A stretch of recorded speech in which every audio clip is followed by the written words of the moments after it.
What's up, guys? This is Zero here, and I am bringing you guys another Pokemon's Wi-Fi battle, this time by the opponent by the name of Snuggy95.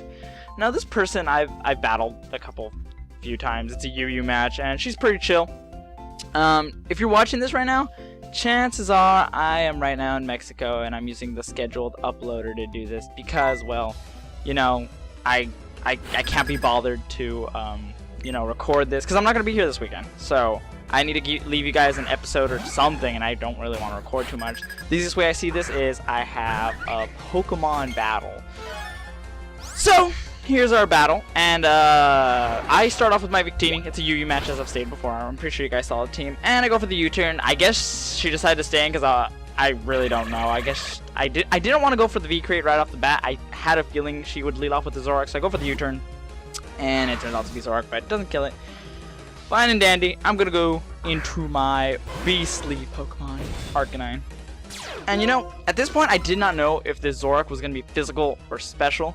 So I was kind of not knowing what to do with this thing. Unfortunately, it does turn out to be special, which, you know, in hindsight, if I went for the V-Create, I probably would have taken it out, seeing as this thing's Life Orb. Either way, it would have been taken out, because there's no way this thing was going to live it. But so I guess the safer play would have been to go for the V-Create, because now I wouldn't have to have taken so much damage to my Arcanine, because I value my Arcanine. But Extreme Speed is going to be able to take it out. I guess I could have gone for any other move, but, you know, just to be sure, you know, this thing's not, like, Scarfed or something, which I can understand if it is or not, because I run max speed on my Victini, so it could have been Scarfed. And now she brings out her Milotic. You know, I've seen Milotics in my time, and I usually see them being more specially defensive, but I guess, you know, this one's really bulky. I guess they have higher defense than I probably should have anticipated. But, oh well. She's going to go for the Dragon Tail, which is, oddly enough, I'm like, okay, you could have gone for a Scald or whatever other else move you have. But in the end, I get taken out, so it really doesn't matter. Not like this Milotic was going to outspeed me or anything, so I went for Wild Charge opposed to something else.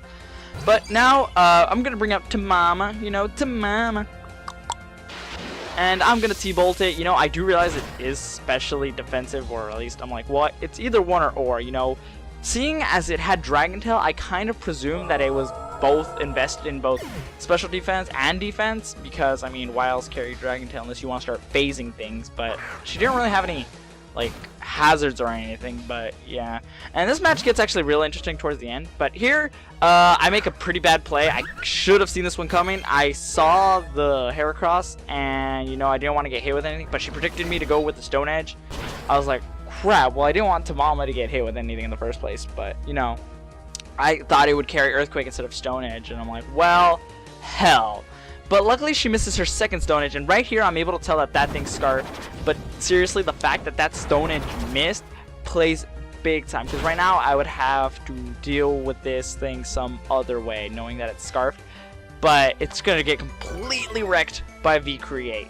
So now I'm kind of sitting in a safe position where I don't really need to think about it too much. This Heracross is out. I did Scarf, so you know, the only other way I could have taken it out was, I think, Tamama, which I'm going to have to sack later, I think, or something happens to it. And now she brings out her Raikou. Now, with this Raikou, I didn't know if it was going to be Scarf. The way she brought it in, I should have known it was Scarf, but I left Victini in, saying as, well, I can sack it, I can switch into something safe. If it is Scarf, you know, I'll know what she's locked into. So, with that knowledge in my head, I'm able to go into my Zapdos, which I don't often use, which I should really use more often. I really love this Zapdos. She's going to switch out. Now, I predicted some sort of switch, because there's no way I would, you know, go for... I thought she was going to switch into her Executor to take my T-Bolt, so I go for the Heat Wave, which does a reasonable amount, you know, that's a good, you know, 30%. And I see that she sets up the Swords down. So now, this is where I was like, well, okay, you know, Mew... I've never seen, well, a couple of times, I've seen a physical Mew. I thought of two things were going to happen. One, she was either going to Baton Pass, but that wouldn't really make sense to Baton Pass to either her other two Pokemon, Executor or, you know, what did she have out before this? I'm, like, going at a blank right now. Her Raikou, you know, they're both special Pokemon. So it wouldn't make sense. And she goes for the Drain Punch, so she's just a physical set. But my Zapdos is a bulky mother sucker, and I take that Drain Punch beautifully. Just imagine how it would have been if she had no +2. That was +2. And I'm able to take it out with another Heat Wave. I thought she was going to switch. And if nothing really wants to take a Heat Wave, not her Executor, and especially, you know, not the Raikou. It can be fragile at times, but if she wanted to, she could have brought it in. So here she brings in her Raikou, which, as we all know now, is Scarf. And I should have really switched out, but I kind of didn't want to sack it to Mama. I could have at this point switched out to my Weavile, but I chose not to for reasons I do not know. I mean, Weavile is a fragile Pokemon. You have to be careful with it. The Hidden Power Ice was very obvious, but I stayed in. I wanted to see how much Heat Wave would do. Now this next play, and I'm getting ahead of myself, but I really should have switched out here because, you know, I was safe. You know, it would have been a resisted hit onto Weavile, but, you know, I didn't want to risk Weavile. You know, what if this thing turned out to be Specs? But obviously it was Scarf. But, you know, I guess in the heat of battle, you forget, you know, you don't pay attention as much to what you're doing. At least I do. But here I see the safe opportunity to bring in Weavile. And, you know, I actually brought a different Weavile. It has one move different. But I carry double priority on this one, so it turned out to be okay. So I go to Fake Out. I'm like, okay, that does a reasonable amount of damage.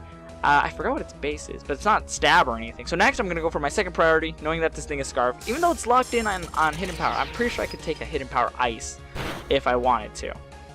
So with that Ice Shard, I'm able to take out. And this next part, oh my god, I'm going to speed it up for just the sake of how bad, I guess. She was having fun at this point. This was her last Pokemon, and I speed this up dramatically. Right here, I made the biggest mistake of my life, going for Ice Shard instead of Night Slash. Night Slash, as you're going to see, I'm going to be able to go for a Night Slash later in the battle, and I would have won the match a lot earlier. But now she's just going to stall the crap out of me, and I was like, you're going to do this? You're going to do this. I was thinking in my head, you're going to do this? You're going to sub Leech Seed? Oh, no. And unfortunately, I do have to lose my Assassin for this. Now, she has Harvest on this Executor, which means it could get its Citrus Berry back. So she has an unlimited amount of health with Leech Seed and stuff and her Citrus. But I brought my boy Hedgie with that Hidden Power Ice. And you can't Leech Seed me, bro. So take an HP Ice to the face. And, you know, now she just hits me with the Psychic. I live it. Harvest comes into play, eats the Citrus Berry, and she goes for another Protect. She's just really trying to stall out my Life Orb and everything, double protecting. But not enough for you. Bam, what now? And that's how I win the match. So that was a good battle, Snuggy. I have another battle with her. It's an OU, but that'll wait for another time. And I'm sorry I couldn't do this picture-in-picture narration, but I do have to get going. Well, not really get going. I have to finish packing and such, and I'll be leaving later tonight. But you guys will be seeing this on Saturday morning-ish if the scheduled uploader does what it's supposed to do, and so on and such forth. So I will see you guys when I come back. Peace out, everybody, and leave a comment, and like, if you want to battle, hit me up. Alright? Peace out.